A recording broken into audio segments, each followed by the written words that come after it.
Yeah, tanking is all well and good. It's the best thing for the future for the Kraken at this point. But it's still important for them to win a few games here and there for the morale of the team going forward and the experience of those young players like Newman and now Winterton, who steps up in this game, as well as even guys like Wright and Beniers. And there's some games where it's just more fun to win, especially against teams like the Canucks. And especially when you win like that. What's cracking, everybody, and welcome back to Kraken R&R, where for the second straight visit to Vancouver, the Kraken score 5 on the Canucks, and this time, they don't even need a late third period comeback to turn that into a win. In fact, they turn it into a shutout of the Canucks, winning this one 5-0, and all but cementing the fact that the Canucks also are not headed to the postseason. And yeah, I know I just said that it's only sometimes more fun to win. Let's call it like it is. It's always more fun to win, even when it's better not to.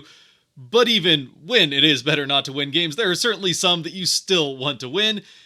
And even though Canucks-Kraken isn't what I would call a true rivalry yet, if we ever wanted to get to that point, we might as well start treating it like one, and there still is a little bit of animosity, it seems, between these two teams. Nothing that I would say constitutes a full-on rivalry or anything like that. But I mean, we still don't like Tyler Myers, and there always seems to be a little bit of chippiness in these games. So for the Kraken to win 3 out of 4 in the season series against the Canucks, and win both games in Vancouver with that incredible late game comeback in the first one, and then a shutout here in the second one, outscoring the Canucks between the two games 10-4, yeah, it's definitely fun, even if, yes, now with this win, the Kraken do get jumped by the Bruins in the draft order, but there's still plenty of season left. There's really not that much season left, but there's still enough where the Kraken can take back that spot and get at least back into the 4th spot. I think the 3rd is now out of reach, though, with this win and the way that Nashville's playing. And look, nothing's going to beat that comeback win in the first game against the Canucks in Vancouver. Even aside from the fact that it was against the Canucks, that was still the most exciting win of the season for the Kraken. But this one was a pretty good one as well. The shutout is always fun, especially with Decord in net. And it was definitely a game coming into it that, I gotta say, I didn't have high hopes for the Kraken coming out with the victory. Sure, they've played the Canucks well this season, but they were coming into it against a Canucks team that was absolutely up against it, up against the wall for their hopes of the playoffs. They almost needed to win out, and now at this point they pretty much do need to win out to have any chance at the postseason, so they're desperate. And the Kraken coming into it, or missing 3 players from the previous game, with Schwartz and Tolvanen both missing due to injury, out day to day, but really we don't have that much information on it. They just missed this game, and that's all we really know. And then Mahura also misses a second game in a row, potentially also with an injury, but it's hard to say for sure. But that does mean then that Ryan Winterton gets called up on emergency basis and gets to play in a top 9 role. He's not even put just right into the 4th line. But you also get Asiamont, Cartier, and Hayden on that 4th line. And on the defensive end, we get Cale Fleury for another game in a row. A second game in a row. Though to be honest, it hardly seemed to matter who the Kraken put out on the ice, as they all showed up to play this one. Though as we get into the game, maybe not showed up right away, as the Kraken almost right out of the gates send the Canucks to back-to-back power plays, which they are able to kill both of those off, but it's still not an ideal way to start the first period. Luckily for the Kraken, though, Decord at least did show up on time, and was absolutely key with a couple big saves right at the start of the second of those 2 power plays. And then as we get into the rest of the first period, well, I wouldn't go so far as to say that the Kraken dominated it or anything like that. They do turn the momentum in their favor, and at least slightly tip the ice towards the Vancouver end. And as we get into the back half of the first, eventually, it is the Kraken who break the ice. Though I suppose before we get to that first Kraken goal, it's only fair to mention that right before the Kraken score the first of the game, they do also have a power play of their own that the best 2 chances of the power play come shorthanded for the Canucks. Decord with an absolutely incredible save on the first of those 2 shorthanded chances. A pass from down in the corner as the Kraken go to fight it away from the Vancouver player in on the forecheck, just trying to waste time. But he's able to throw a pass clean across the slot to a guy standing wide open on the far side. A quick one-time shot on net, but Decord reads it perfectly, gets across, and dives with the glove hand, catching it and slamming it to the ice, keeping hold of it, and easily his best save of the game. One of his better of the season, though there are plenty of contenders in great Decord saves over the course of this 24-25 season. So once again, that first Kraken power play was far from fantastic, or really even acceptable, to be perfectly honest. But back at 5-on-5, as I said, the Kraken do open up the scoring, and it comes off a play that I gotta say, I don't know what Jake DeBrusk was thinking here. As the Canucks break the puck out of their end of the ice, down through the neutral zone, DeBrusk has clean control of it and some empty ice to continue skating, pushing the Kraken into their end. And just as he's about to cross the center ice line, he just throws the puck along and out to the far side. And yeah, he's got a couple of teammates following behind him out to that side, but neither one of them are a good passing option, even if the pass had been remotely within reach of either of them. One, the closer to him, has John Hayden draped all over him, and the other guy's so far behind the play that it doesn't really matter. If he was up in the play and in a place where he could realistically receive this pass from DeBrusk, he's still smack dab right in the middle between Asiamont and Hayden and could easily be collapsed on and have that puck taken from him in that transition. So it's really just not a great play from DeBrusk. The best thing he could have done here was keep the puck and skirt it out to the far side, where then he's just one-on-one with the defender and can get it in across the Kraken blue line. Instead, he throws it to absolutely nobody other than going tape to tape with Asiamont, who says, "Thank you very much," whips it around 180, splits a couple of Canucks players, including Hronek on the way back, gets past Hronek, fires the shot off, and it's right through the 5-hole of Demko and into the back of the net to give the Kraken that 1-0 lead. And it's a 1-0 lead that the Kraken would carry into the start of the second, where they would get their second chance on the power play not that long into the second period. And this time, they do get the better of the shooting opportunities, and they actually get some shooting opportunities, get a couple shots on net, but aren't able to score. Beniers does have one really good shot early on that he puts off the mask of Demko.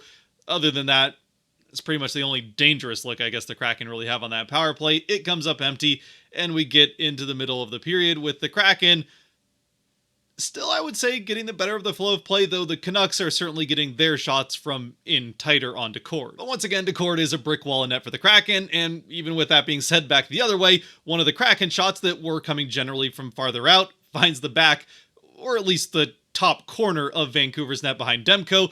It's a rush chance for the Kraken down the ice. The Stevenson line out there, McCann and Burakovsky passing it through the neutral zone as they get into the offensive end. Stevenson eventually gets the pass from, I think it might be McCann. Either way, the three of them all end up with points on this. McCann and Burakovsky the assist, as Stevenson, with the puck on his stick, skates up to just above the faceoff circle before firing off a shot and putting it perfectly into the top corner. Absolute snipe for his 12th of the season. And yeah, Demko definitely could have played this better. He's way too deep in his own net and just giving Stevenson, daring him to shoot it at that far top corner. Stevenson doesn't miss. Demko probably does want that one back. I mean, it's what they said on the broadcast, that he'd like to be farther out of the net, taking away those angles and challenging the shot a little bit more. It seemed like he was just conceded to the fact that Stevenson was going to try and take it around behind the net and shoot from a tight angle, or try to pass it to McCann coming in on the far side, and just way too early went to the post, and that gave Stevenson that window to shoot at the far corner. Of course, he puts it there. The Kraken take the 2-0 lead. Luckily for Demko, though, he will get another chance on basically the exact same play after the Canucks get a power play, where Decord comes up with another pretty good save on that power play. The Kraken kill it off.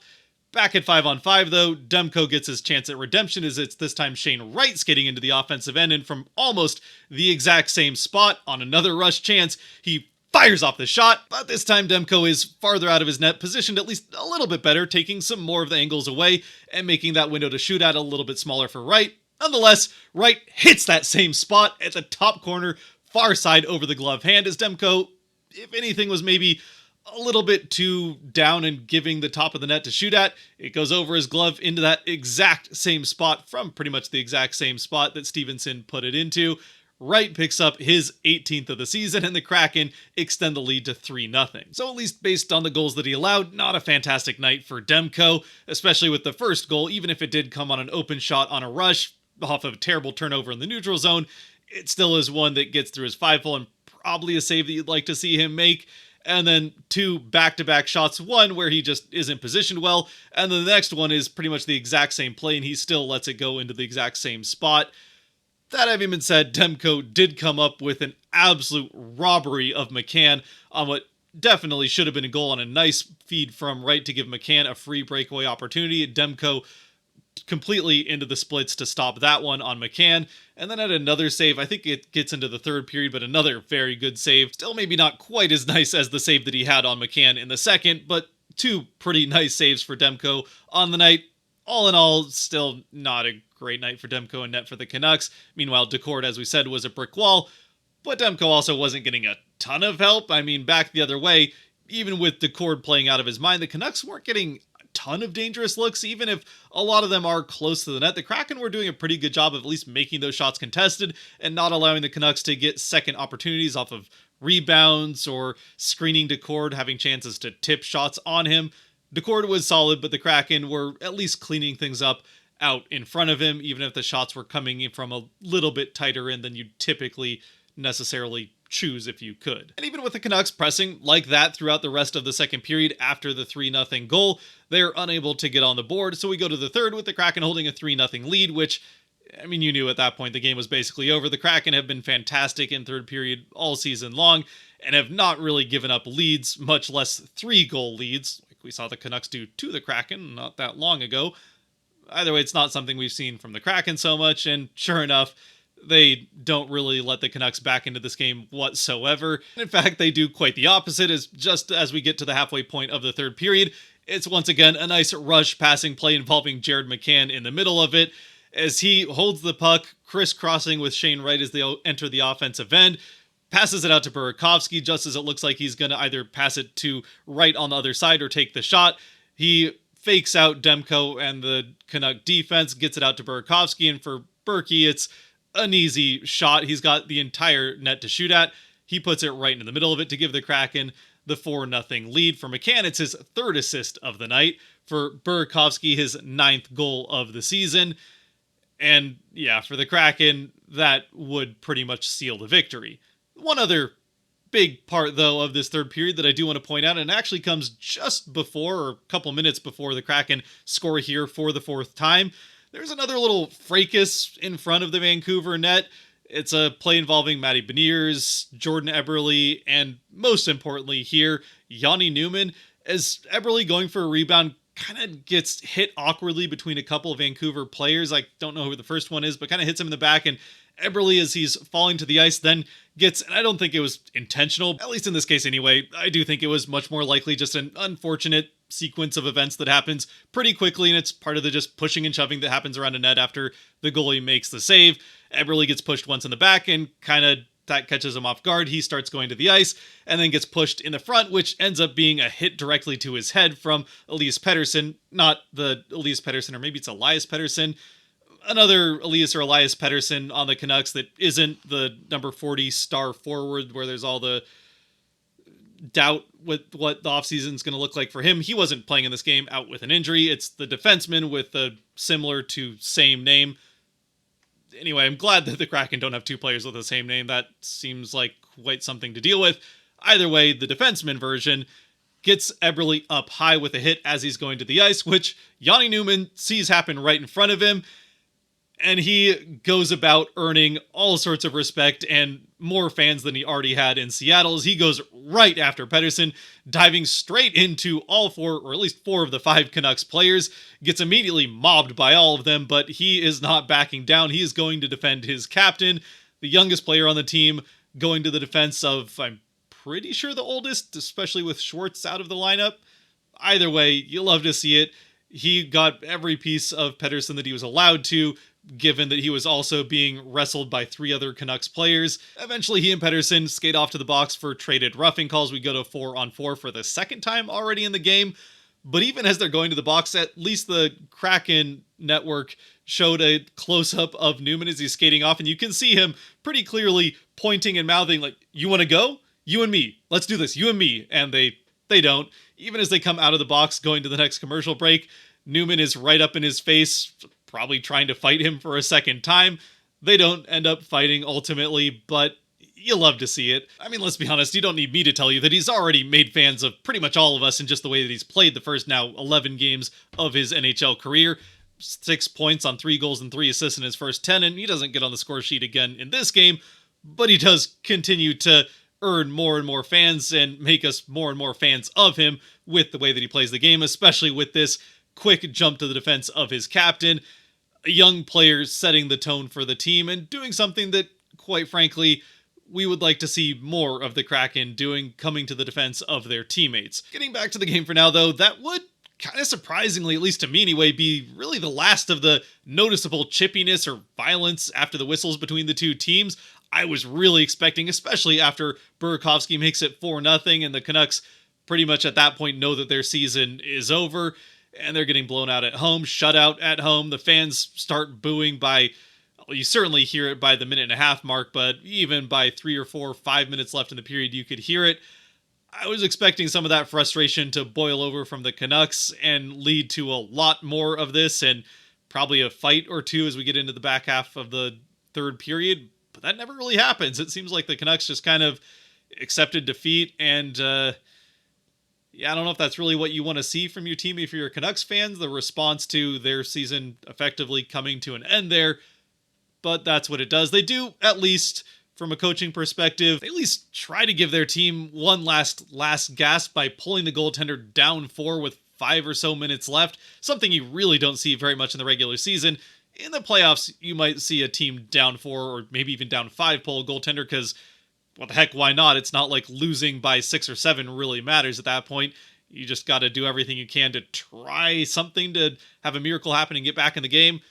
Either way, the Canucks try it. They do get a couple chances. The Kraken missed the empty net on a few different occasions from their own end of the ice, but eventually, from the Vancouver end of the ice, it is Larson who finds the empty net to make it 5-0, and that is the final score at the end of it. So once again, from the Kraken then, a very fun game, and one that I think really showed a lot of heart from the team and hopefully helped build some morale, and it's just a good experience for the team going into next season. Yeah, it's pretty much meaningless at this point. In fact, it hurts the team at this point, but for the young players getting that experience, defending a shutout late to make sure that Decord got that shutout, got credit for it. He's had a couple of shutouts get into the last few minutes of a game, and then eventually one gets past him.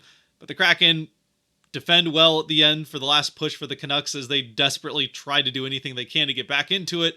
Decord was solid, and the Kraken defensively did everything they could to help him out. Really don't force him to make any spectacular saves after the couple that they tested him on with that shorthanded, terrible power play in the first period. And then he did have one pretty good save in the second, but the third, they were solid in front of him.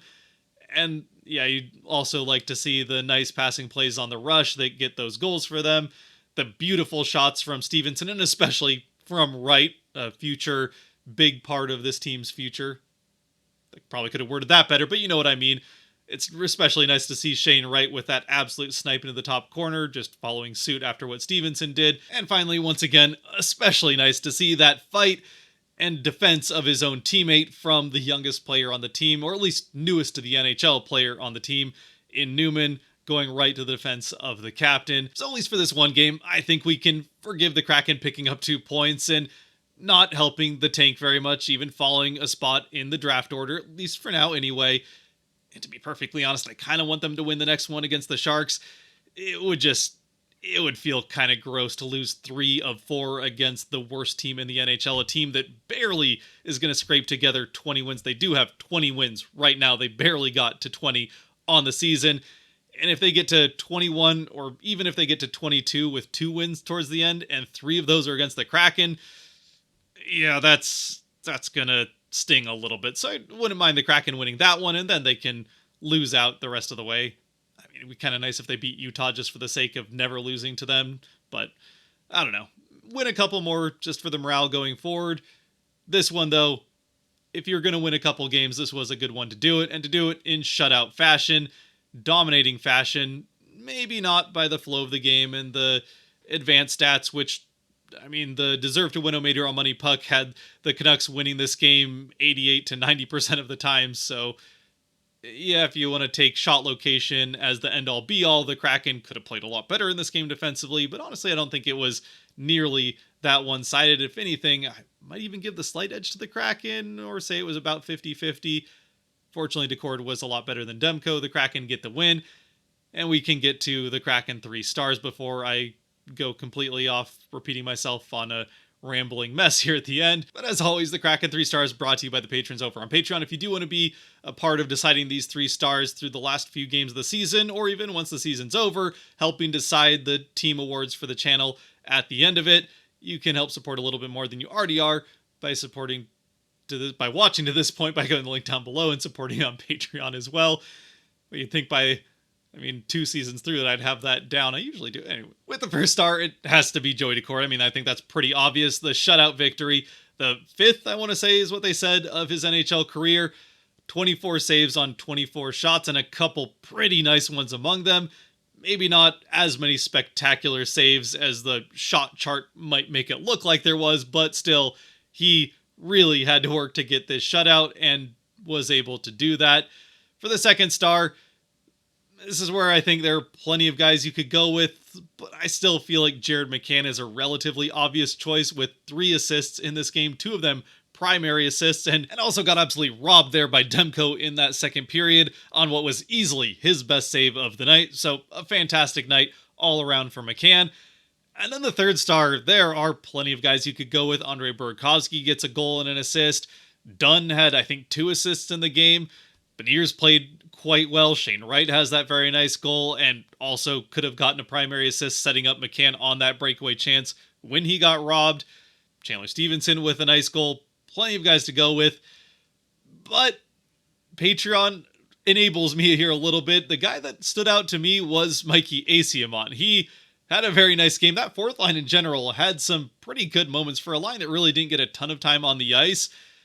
They made a difference a lot of the times that they were out there. John Hayden had a couple good opportunities. Ty Cartier looked pretty good, but Asiamont was just fun to watch for whatever amount of time that he did get out on the ice. He was making a difference. Obviously gets that goal when DeBrusk passes it straight to him and then makes a nice move to work his way out into a breakaway for the shot. And just, I think, deserving of the third star. But if you disagree, let me know down in the comment section below who your third star of the game would be or who your 3 stars of the game would be. I can't imagine too many people wouldn't have Daccord, but maybe the other 2 you'd pick differently. And how you feel about the Kraken winning a game here. If you're all in on the tank and would rather them not win at all, honestly, I get it, but I think most of us are okay with a couple wins here and there and picking a spot, beating the Canucks with a shutout here. That's a pretty good way to get one of those couple of wins for the morale going into the end of the season. Until next time, though, against the Sharks, where again, for morale reasons, it might not be the worst for the Kraken to get a second win and then start going back to losing a few games for the tank. But if they could beat the Sharks, that would be nice. Until then, though, stay safe out there, be good to each other, God bless, and go Kraken.